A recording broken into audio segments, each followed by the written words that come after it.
Welcome to the Ontario Mortgage and Real Estate Insights podcast, your go-to source for the latest developments, trends, and regulatory changes in the industry.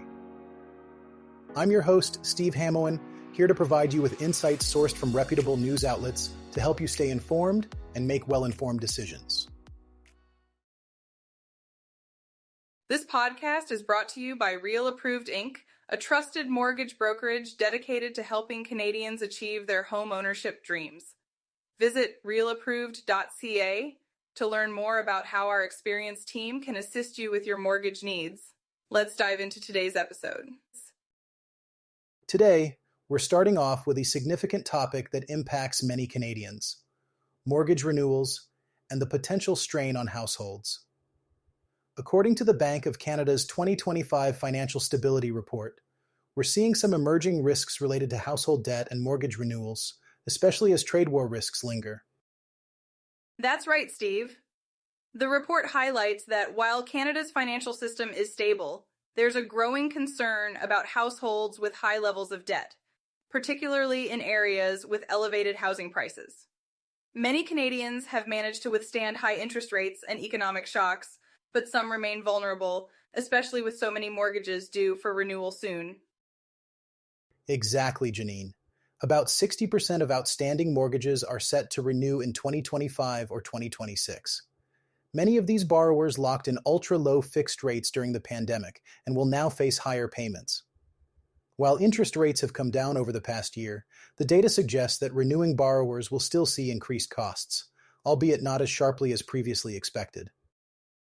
And while most households have seen income growth or have financial assets to manage higher payments, it won't be an easy transition for everyone. Some may need to cut back on spending or dip into savings, especially those working in trade-sensitive industries where job or income stability could be at risk.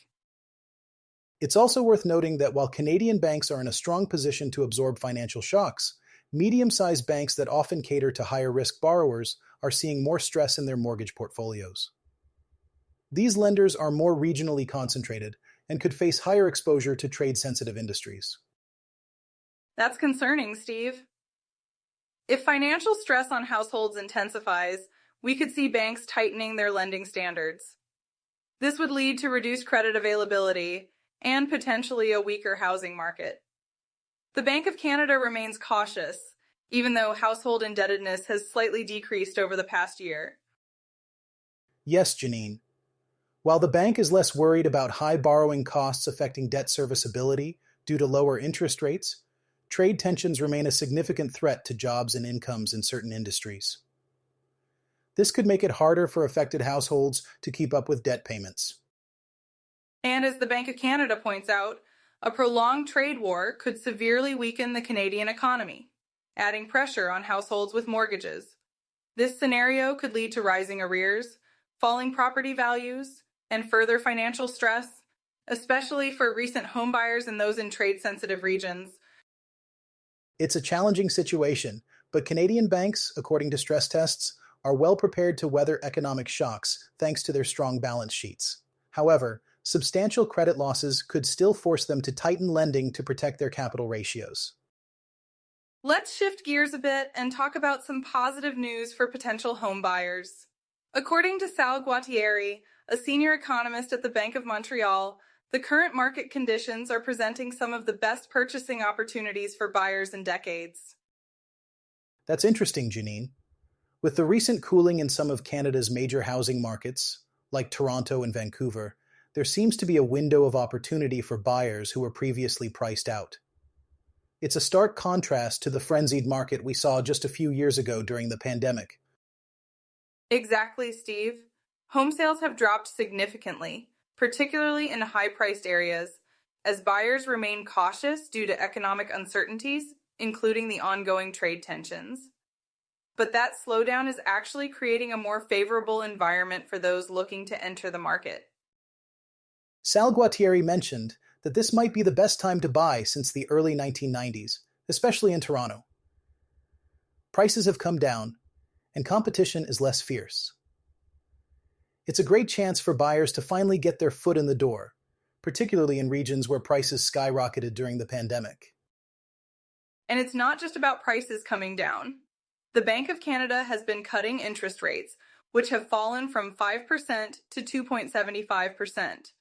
While further cuts are anticipated, these lower rates already make mortgages more affordable for many Canadians despite the economic uncertainties.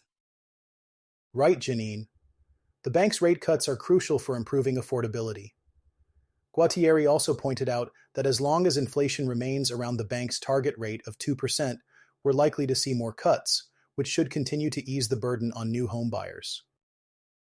However, the ongoing trade war, particularly with the United States, still casts a shadow over the housing market.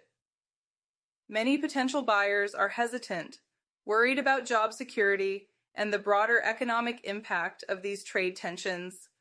It's understandable that people are cautious about making such a significant investment in times of uncertainty. True, Janine, but there's a glimmer of hope. Guattieri mentioned that recent progress in trade negotiations, such as the deal with the United Kingdom, might ease some of these uncertainties. If we see more positive developments, it could boost buyer confidence and further stimulate the housing market. Absolutely, Steve. While the situation is still evolving, it's encouraging to hear that there are opportunities out there for those ready to take the plunge. With careful planning and the right guidance, many Canadians could find themselves in a much better position to buy than they were just a short while ago. In the Greater Toronto Area, we're seeing an interesting trend where most municipalities are experiencing a buyer's market, with homes generally selling for less than the asking price. However, some communities in the Durham region are bucking this trend, particularly in Oshawa and Ajax. According to a first-quarter analysis by digital real estate platform Wahi, more than half of the homes in these areas have been selling at or above the listed price. That's quite intriguing, Steve. It seems that while other areas in the GTA are seeing a cooling in the real estate market, Oshawa and Ajax are holding their ground. This could be a sign that buyers are finding value in these areas, especially given the relative affordability compared to other parts of the region. Exactly, Janine. Wahi's CEO, Benji Kachin, suggests that affordability is a key factor here. Durham has long been known for being more affordable compared to other parts of the GTA. Even though some buyers are cautious due to economic concerns, it looks like those in Durham are still willing to pay above the asking price if they perceive a good deal. And when we look at the numbers, Oshawa had the second lowest median sale price in the region at $753,300, just behind Brock Township. It's interesting to note that Brock, despite its lower prices, had a high percentage of homes selling below asking. It seems the limited activity there, only 27 sales in the first quarter, makes it hard to draw broader conclusions about the market. Right, Janine? High price points seem to have the opposite effect elsewhere. For instance, King and Caledon, which have some of the highest median prices, saw the largest shares of homes selling for less than the asking price. King's median price was a hefty $1,817,500, which is the highest in the GTA. That's a significant contrast, Steve. It highlights how price sensitivity can vary across different communities. Even within Durham, while Ajax and Oshawa have been relatively stable, there has been a slight increase in the share of homes with reduced prices. In Ajax, it went up by 3 percentage points, and in Oshawa by 5. Indeed, Janine. While the detached home segment has generally held up better, it's noteworthy that most condo buyers in these areas were able to purchase below the asking price. This suggests that while there's resilience in some segments, others are feeling the pressure of economic uncertainties. It's a mixed bag, Steve. Even in more resilient markets like Ajax and Oshawa, we're seeing nuances. The fact that detached homes are commanding higher prices in some communities, including parts of Toronto, indicates that there's still demand in specific segments. However, it's essential for buyers to do their homework and consider their financial situation carefully. Now, as we wrap up today's episode, let's delve into a topic that's been making waves in the financial sector: interest rate concerns, which are particularly pertinent for Canadians right now. The Bank of Montreal has recently highlighted some major issues regarding the dramatic swings in interest rates and how they're affecting Canadian mortgage holders and prospective buyers. That's right, Steve. The fluctuations in interest rates have been quite significant, and they're causing a lot of concern for those trying to plan their financial futures. It's becoming increasingly challenging for many Canadians to navigate these changes, especially when it comes to mortgage renewals and household budgeting. According to the Bank of Canada's Financial Stability Report, the pressure from these interest rate movements is expected to persist until at least 2026. This means that many Canadians will need to prepare for continued financial strain. However, there's a glimmer of hope as the Bank of Montreal forecasts 3 more rate reductions this year, which could provide some relief to borrowers.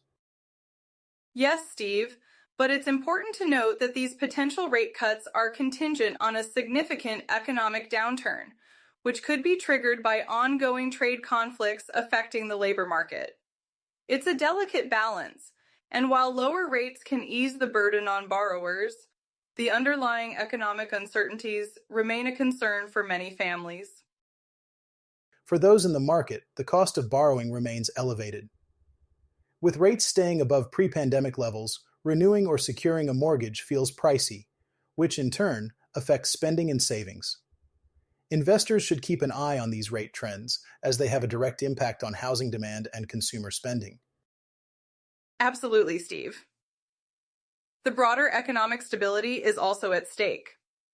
Global economic shifts, like trade disruptions, could influence the Bank of Canada's rate policies. If the labor market experiences a downturn, we might see more rate cuts, highlighting the interconnectedness of global trade and local economies. And these dynamics are critical as they might shape future monetary policies, impacting households, businesses, and investors alike. It's a complex landscape, and Canadians will need to stay informed to navigate these challenging times effectively. Indeed, Steve. While it's a complex situation, it's crucial for Canadians to continue monitoring these developments and plan accordingly. With careful management and staying informed, many can still make well-informed decisions despite the uncertainties. Thanks for tuning in to another episode of the Ontario Mortgage and Real Estate Insights podcast. We hope you found today's insights valuable as you navigate the world of mortgages and real estate. Before you go, a quick reminder. Real Approved is here to make your mortgage journey smoother. Whether you're buying your first home or refinancing, their experienced team is ready to guide you with personalized support every step of the way.